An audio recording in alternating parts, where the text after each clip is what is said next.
Praise the lord. హల్లెలూయా. దేవునికి మహిమ ఘనత ప్రభావములు కలుగునుగాక. మేల్కొల్పు ప్రార్థన వీక్షకులందరికీ కూడా ప్రభు అయిన యేసుక్రీస్తు వారి యొక్క శ్రేష్టమైన నామములో స్వాగతం, ఆహ్వానము తెలియజేస్తూ ఉన్నా. మరి ఈ మేల్కొల్పు ప్రార్థన కొరకు ఈ యూట్యూబ్ ద్వారా ప్రచారం చేయబడుతున్నటువంటి ఈ వాక్య పరిచర్య కొరకై ఆసక్తి కలిగినటువంటి ప్రతి బిడ్డను మరి దేవునికి దాసుడిగా, దేవుని యొక్క పనివాడిగా దీవిస్తున్నాను, ఆశీర్వదిస్తున్నాను. దేవునికి మహాకృప ఉదయకాలము మరొక వాక్యము ద్వారా మిమ్మల్ని బలపరచాలని, దేవునికి వాక్యమును మీకు అందించాలని ఆశపడుతున్నాను. మరి కొద్దిమంది యొక్క సాక్ష్యాలను వింటున్నప్పుడు వారి యొక్క ప్రార్థన అవసరతల కొరకే మాకు ఫోన్లు చేస్తున్నప్పుడు ఆ కుటుంబంలో ఉన్నటువంటి స్థితిగతుల కొరకై వారు బాధపడుతున్నటువంటి విషయాన్ని తెలియపరుస్తున్నప్పుడు సేవకులుగా మేమెంతో మరి ప్రార్థన పూర్వకంగా దుఃఖిస్తూ ఉంటాం.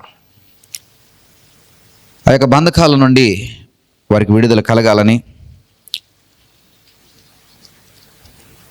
క్రీస్తునందు వారికి ఉన్నటువంటి నిరీక్షణకు తగిన ఫలము వారికి అందించబడాలని ప్రయాసతో ప్రార్థన చేస్తుంటాం, ప్రభుని అడుగుతూ ఉంటాం. వారి జీవితాల్లో సమాధానం ఏలుబడి చేయాలని ప్రభుని బట్టి ప్రయాసపడుతుంటాం. ప్రియ సహోదరుడా, సహోదరి, ఉదయం లేచేటప్పటికీ ప్రియులరా ఆ కుటుంబాల్లో అప్పుల సమస్యలు ఎదురుగా కనబడుతుంటాయి, ఆరోగ్య సమస్యలు ఎదురుగా కనబడుతుంటాయి, పిల్లల యొక్క భవిష్యత్తు ప్రశ్నార్థకంగా కనబడుతూ ఉంటుంది. ఆ ఉద్యోగం ఉంటుందో ఊడిపోతుందో తెలియనటువంటి పరిస్థితుల్లో ఆ పరిస్థితి ఎదురుగుండా కనబడుతూ ఉంటుంది. వ్యాపారాలు కృషించిపోతూ అంతకంతకు నష్టపోతున్నటువంటి పరిస్థితులు కూడా కనబడుతూ ఉంటాయి. ఆరోగ్య సమస్యలు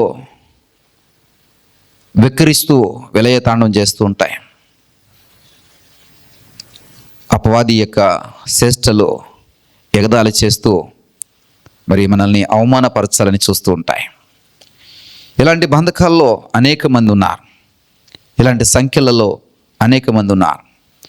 ఈ ప్రార్థన అవసరతల కొరకై మరి ప్రార్థించమని ఫోన్లు చేస్తున్నవారు, ఈ సోషల్ మీడియా మాధ్యమాల ద్వారా ఇది ప్రచారం చేయబడుతుంది కాబట్టి వారు పంపిస్తున్నటువంటి మెసేజ్లను నేను వ్యక్తిగతంగా పరిశీలిస్తున్నప్పుడు ఆ మెసేజ్ల యొక్క సారాంశం కూడా అదే తెలియపరుస్తోంది. ఇంతమంది ఇన్ని బంధకాలతో, ఇన్ని సంఖ్యలతో బాధపడుతున్నారని అర్థమవుతూ ఉంటుంది. దేవునికి మహాకృప. ఓలివే సంఘ విశ్వాసులకు దేవుని యొక్క సన్నిధి, దేవుని యొక్క సహవాసము ఎప్పుడు కూడా దగ్గరగా ఉంచటానికి నేను ప్రయాసపడుతున్నాను. ఆ సహవాసమును బట్టి బంధకాలు ఉన్నప్పటికీ కూడా అవి బంధకాలుగా అనిపించట్లేదు, సంఖ్యలు ఉన్నప్పటికీ కూడా అవి సంఖ్యలుగా అనిపించట్లేదు, శ్రమలు ఉన్నప్పటికీ కూడా శ్రమలుగా అనిపించట్లేదు, శోధనలు ఉన్నప్పటికీ కూడా అవి శోధనలుగా అనిపించట్లేదు. ఎందుకంటే దేవుని యొక్క మహాకృపను బట్టి, దేవుని యొక్క మహాశక్తిని బట్టి వాటన్నిటినీ కూడా మనం హ్యాండిల్ చేయగలుగుతున్నాం. ఈ మెసేజ్ల ద్వారా నేను తెలుసుకుంటున్నప్పుడు లేదా చూస్తున్నప్పుడు అర్థమవుతుంది ఏంటంటే వారు బంధకాల్లో పడి ఉన్నారని. జకర్యా గ్రంథము 9వ అధ్యాయం 12వ వచనం ద్వారా, బంధకములలో పడి ఉండి నిరీక్షణ గలవర్లారా మీ కోటను మరలా ప్రవేశించుడి, రెండంతలుగా మీకు మేలు చేసేదనని నేడు మీకు తెలియజేయుచున్నాను. ఎంత గొప్ప అద్భుతమైన ఆదరణ మాట అండి. బంధకాల్లో ఉండి కూడా వారు ఏం చేస్తున్నారంటే మా కొరకు ప్రార్థన చేయండి అని వారు మెసేజ్ పంపిస్తున్నారు, ఫోన్ చేస్తున్నారు. దాని అర్థం ఏమిటంటే వారికి క్రీస్తునందు, దేవుని యందు నిరీక్షణ, ప్రార్థన చేస్తే ఫలం వస్తుంది, ప్రార్థన చేస్తే ఫలితం దక్కుతుందని ఒక నిరీక్షణ వారిలో కనబడుతోంది. బంధకాల్లో ఉండి కూడా నిరీక్షణ కోల్పోయినటువంటి జనాంగం వారికి దేవుడు సెలవిస్తున్న మాట ఏమిటంటే మీ కోటను మరలా ప్రవేశించండి. ఉదయం లేచేటప్పటికీ నీ ముందు కనబడుతున్నటువంటి సమస్యల సుడిగుండంలో నీవు ధైర్యంగా చెప్పు, నేను ఇంకా నిరీక్షణ కోల్పోలేదో, నేను బంధకాల్లో పడి ఉన్నానేమో కానీ నిరీక్షణ కోల్పోలేదని చెప్పు. నీ సమస్యల సుడిగుండంతో చెప్పు, నా కోటలో నేను మళ్ళా ప్రవేశిస్తానని చెప్పు. నా దేవుడు నాకు రెండింతలా మేలు చేయడానికి వాగ్దానం చేస్తున్నాడని చెప్పు. రెండింతల ఆశీర్వాదమును నాకు ఇవ్వడానికి ఆయన వాక్యం ద్వారా నన్ను బలపరుస్తున్నాడని నీ శత్రువుతో, నీ సమస్యతో, నీ శ్రమతో, నీ కష్టంతో చెప్పు. ప్రియ సహోదరుడా, సహోదరి, నీవు ధైర్యంతో చెప్పే ఈ మాటను బట్టి నీ శత్రువు ఎంతటి వాడైనా సరే తన ధైర్యాన్ని కోల్పోవాలి, తన బలమును కోల్పోవాలి. ఎంతటి సమస్య అయినా సరే సన్నగిల్లిపోవాలి. ఎంతటి ప్రతికూలత అయినా సరే నీకు అనుకూలంగా మార్చబడాలి. బంధకంలో పడి ఉన్న సహోదరుడా, బంధకంలో పడి ఉన్న సహోదరి, నిరీక్షణ విడిచిపెట్టవద్దు. నాకే ఈ సమస్యలు ఎందుకో, నాకే ఈ కష్టములు ఎందుకో, నాకే ఈ శోధనలు ఎందుకు అని ఊరికనే దిగులు పడిపోవద్దు, ధైర్యాన్ని విడిచిపెట్టవద్దు, భీతిని ప్రదర్శించవద్దు. అలా చేస్తే అది నీ శత్రువుకి ఇచ్చేటటువంటి చులకన, అలా చేస్తే అది నీ శత్రువుకి ఇచ్చేటటువంటి అలుసు. అప్పుడు శత్రువు నిన్ను చులకన చేస్తా, అలుసుగా చూసి నిన్ను ఇంకా భయపెట్టాలని, ఇంకా నిన్ను ఓడించాలని ఆ శత్రువు ఆరాటపడతాడు. కాబట్టి నీ శత్రువుతో ఈరోజు చెప్పు, నేను నిరీక్షణ విడిచిపెట్టలేదయా, నేను నిరీక్షణ విడిచిపెట్టలేదు. నా దేవుడు నా కోటలో నన్ను మరలా ప్రవేశింపచేస్తాడు, రెండింతల మేలు నాకు చేస్తాడు అని ధైర్యంతో చెప్పు.